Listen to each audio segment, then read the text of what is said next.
Swat Valley in Pakistan is going through hell right now. Recently, 14-year-old Malala Yousafzai was shot by the imposing Taliban regime for simply asking for education. These bullies have destroyed hundreds of schools in the region, hung beheaded bodies of policemen in public, cut off noses and ears of opposition figures, and continue to shell the area and punish women for going outside without escort. How would you, as president, deal with these realities going on in other countries? Specifically, how would you support women, as in the film Half the Sky?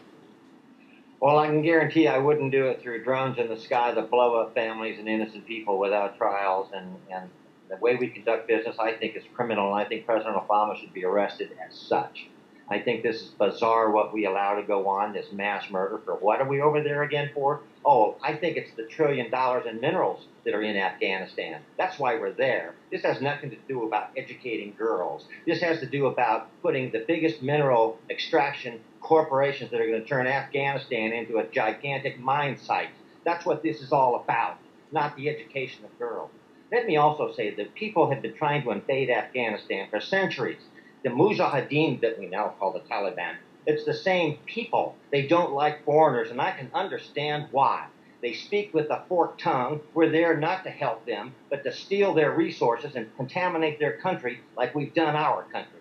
If these primitive people, they may be primitive, but they've figured that out. And I wish most Americans were as smart as the average Afghanistan running around. I'll tell you what, we are great at going to sports and spending all of our time looking at that stuff, but when you look at what we're doing to this planet, and we don't have much time left to save it, we're ignoring a plague of the 6th mass extinction event in the Earth's history that's descending upon us, and nobody's getting ready for any of this when we should be. Well, I don't want you to underplay what women can do to solve this problem. I really opened up the question not just to address the problem of the Taliban and its strict regime, but how women are treated in the world. And that's why it's called Half the Sky, because half the world is women. And half the world is treating women badly. So can we half the world doesn't have fit water to drink and food to eat. And so we have all kinds of problems, not just in Afghanistan, all through Africa.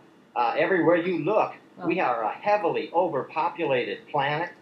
We have billions of people that are in serious trouble right now. And I'll tell you something, Judy, I haven't got the foggiest idea how to save all of those poor bastards.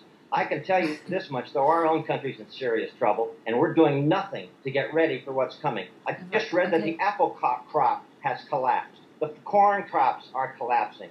Food production systems are breaking down worldwide. The bees are disappearing. The bats are disappearing. This is the end of the world that's on our doorstep. The droughts are massive and taking over. They're destroying our food production systems before our very eyes, and we still have people running around doubting if there's climate change going on.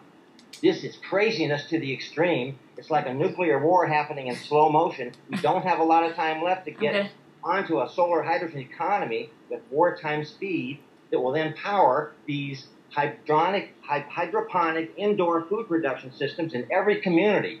Those are the only lifeboats that are going to save our civilization, and we don't have any of them built right now. Well, we all know that education is a very powerful force. We see it throughout the world. Whenever women and children are better educated, the entire economy of the country improves. That's a fact. So I'm kind of surprised that the United States hasn't served as a better model for that. We could be, and yet we're not in most cases. As far as the 14-year-old girl goes, that's the most extreme form of bullying, where somebody tries to kill someone else to force an entire society to bow down to its own policies restricting freedom of education, etc. And I personally don't like it. And I think we can stop it by setting a better example ourselves, which we haven't quite done. We could do it. We're sort of on the verge of doing it, but we haven't done it yet. What could we do? How could we do it? We've seen everything from microloans to educational institutions, distance learning, etc., that can benefit women and children in particular right here in our own country. and yet we're still restricting that ourselves, either because people aren't interested in funding it or because there's not enough buzz in the news media about the availability of it. Okay, thank you very much.